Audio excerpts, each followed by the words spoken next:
तो hello guys welcome to my mini blog. और आज आम आसलु माछ मारबार लगे। यहाँ देखी पार्थुव माछ मारुछन।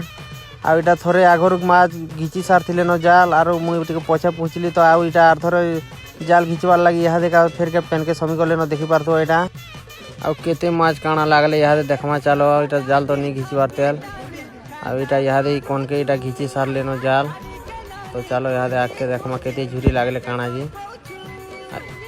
तो केते ठाना मुझे माछ बोलबार जगह झुरी भी बोल देसी। तो हेतकी माइंड नहीं करब क्या लगे कि नुआ नुआ मुझे वीडियो बनाऊे।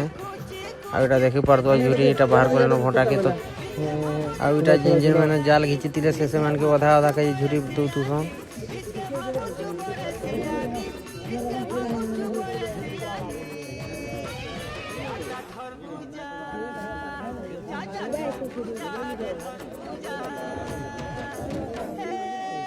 ओटे ओटे ओटे तो आज लगे एतकी न। तो मिलमा गोटे नेक्स्ट ब्लॉग थी।